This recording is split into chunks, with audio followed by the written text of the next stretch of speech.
Estamos de volta, hoje falando sobre diretivas antecipadas de vontade com a advogada doutora Luciana Dadalto, doutora em Ciências da Saúde pela Faculdade de Medicina da Universidade Federal de Minas Gerais e mestre em Direito Privado pela PUC Minas.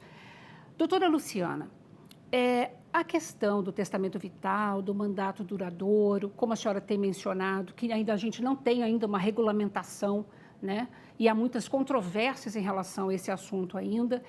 Eu gostaria de tocar num outro ponto, que é assim, o lado da população, do paciente, do indivíduo, né? Nós também não temos na nossa cultura essa facilidade da gente falar, né, sobre finitude, discutir sobre morte, portanto, discutir sobre o como queremos ser tratado no final da vida.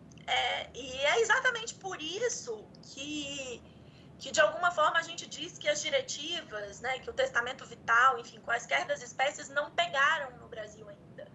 Porque efetivamente escrever um testamento vital significa, ou fazer qualquer documento de diretivas antecipadas de vontade, significa que a gente se dá conta da nossa própria finitude. E num país em que a gente ainda fala, né, quando a gente ouve alguém falando sobre morte, a gente ainda diz assim, nossa, vira essa boca pra lá, bate na madeira, você tá chamando a morte. É muito difícil que as pessoas entendam que fazer um testamento vital não vai fazer ninguém morrer mais rápido, né? Não vai chamar a morte, não é mau agouro.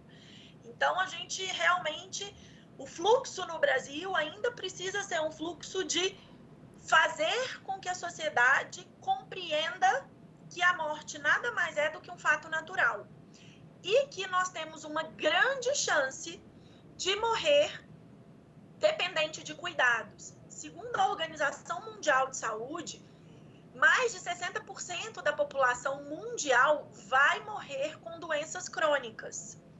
E alguns estudos, inclusive brasileiros, mostram que 95% dos pacientes com doença em situações de fim de vida, ou seja, com doenças já na fase final, chegam a essa fase final incapazes de manifestar sua vontade. Então, a gente tem uma chance, Lina, muito maior de nós precisarmos de cuidados e não termos condições de manifestar nossa vontade do que o contrário. Uhum. Por isso é importante realmente a gente falar com a população e a gente tem, né, iniciativas como a sua que facilitam e que são extremamente importantes para que a população compreenda que pensar sobre a morte, que falar sobre a morte, que escrever documentos de diretivas antecipadas de vontade voltados para a situação de fim de vida não são atitudes mórbidas, mas sim atitudes de autonomia e de reconhecimento que, já que a morte é algo contra o qual a gente não consegue lutar, porque todos nós vamos morrer. Então, melhor é que a gente possa chegar até o fim da nossa própria vida, senhores da nossa própria vida. Né? Então, que a gente ainda consiga ter voz nesse momento. Claro. E essa autonomia, né, que nos dá o direito de tomar esse tipo de decisão em relação ao final da vida, é que é a essência dessa nossa conversa, né? Porque, em geral, o que a gente vê é a pessoa, no final de vida, como nós temos uma educação voltada sempre assim, precisamos salvar a qualquer custo, né? A gente não tem na faculdade de medicina ainda todo esse preparo para lidar com paliativos, enfim. Então, é muito comum uma pessoa, no final de vida, ser ligada a diversos aparelhos para prolongar essa vida. E essa discussão é uma discussão que eu sei que você tem levado, né, ganhado à tona há muitos anos, né, no Brasil, exatamente para possibilitar um direito assistido à pessoa poder tomar a sua própria decisão. É porque isso tudo acontece, né?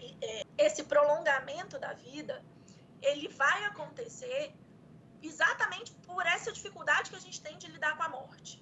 Então, a gente acha que a tecnologia, né, que todos esses aparatos tecnológicos que a gente tem hoje na medicina, UTI, respirador artificial, sonda nasointeral, então a gente acha que isso tudo é feito para evitar que as pessoas morram. Uhum.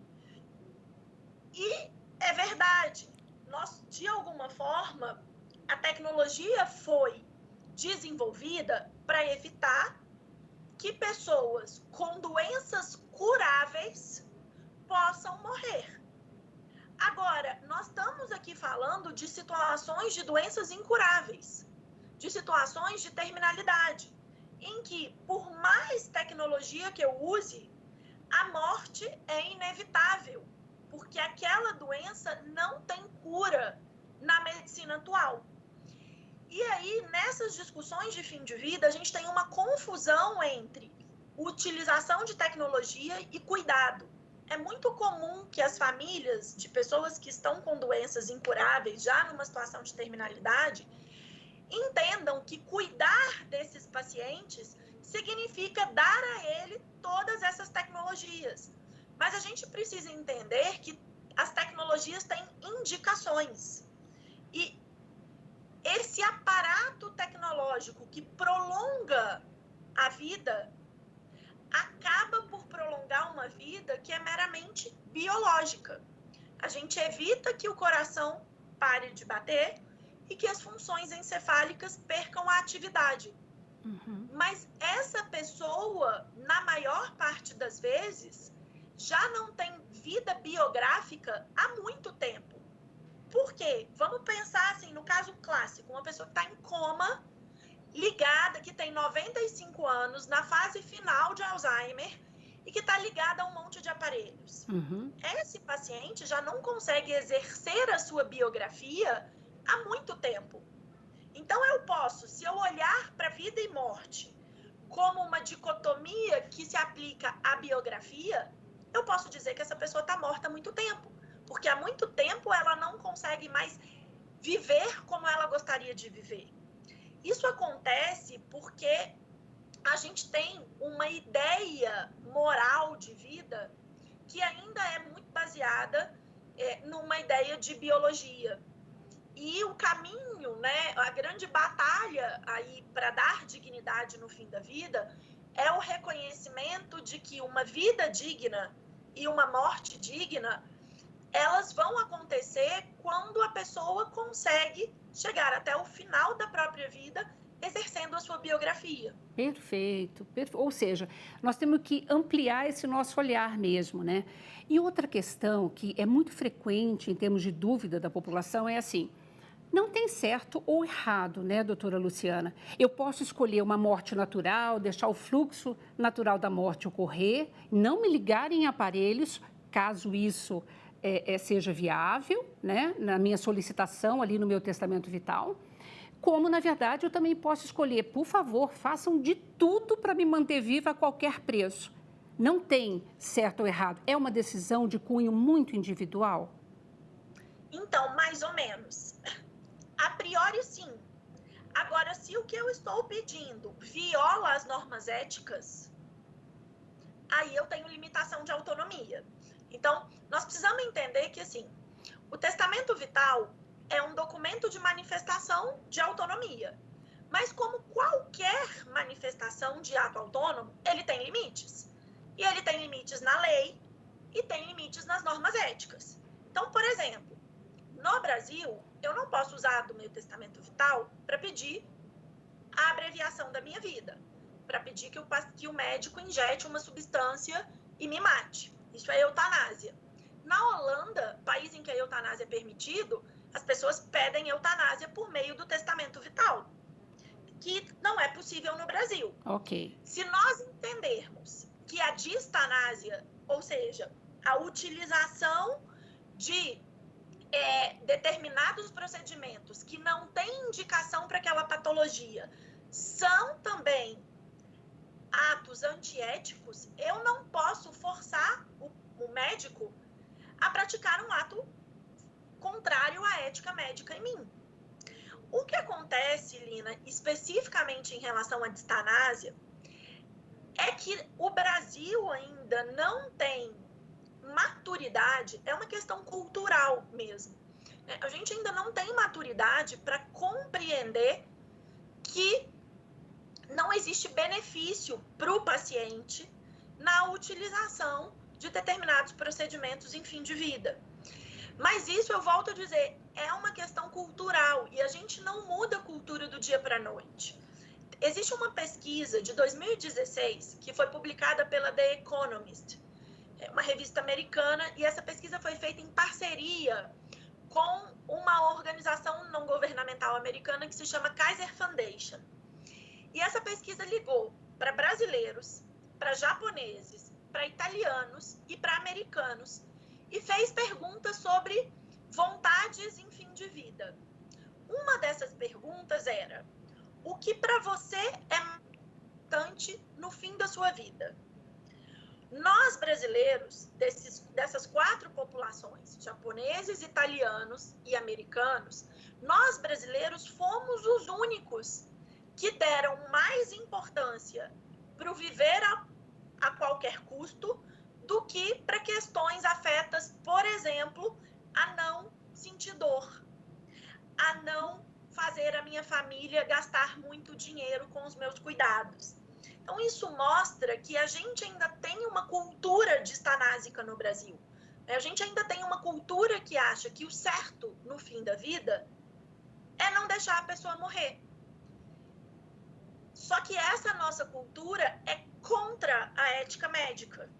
E por isso a gente tem essa dificuldade na prática de fazer valer essa vontade distanásica que é realmente muito comum no Brasil. Perfeito.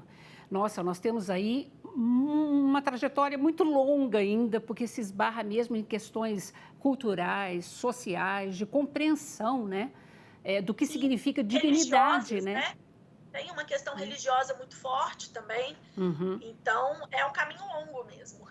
Bom, nós chegamos ao final do programa, eu queria um recado final seu, curtinho, mas não faltarão outras oportunidades para a gente voltar a discutir esse assunto, doutora. Acho que o recado que fica, Lina, é assim: vamos encarar, pensar sobre a nossa morte como algo natural. E vamos conversar com os nossos familiares, com os nossos médicos. Eu não preciso estar em fim de vida para conversar com um médico sobre os meus cuidados de fim de vida. Eu posso conversar com um geriatra, eu posso conversar com o meu cardiologista, né, com um clínico geral, eu posso conversar com o meu pai, com a minha mãe, com os meus familiares. A gente precisa mudar a cultura, a gente precisa sair desse círculo do silêncio que no Brasil nós fazemos para a morte. Porque nós temos muito mais chance de morrermos por doenças do que por acidentes, e nós temos muito mais chances de precisarmos de cuidados no fim da nossa vida.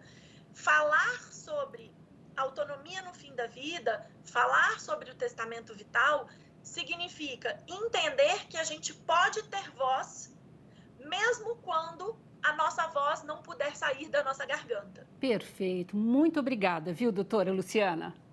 Imagina, estou à disposição. Obrigada pelo convite.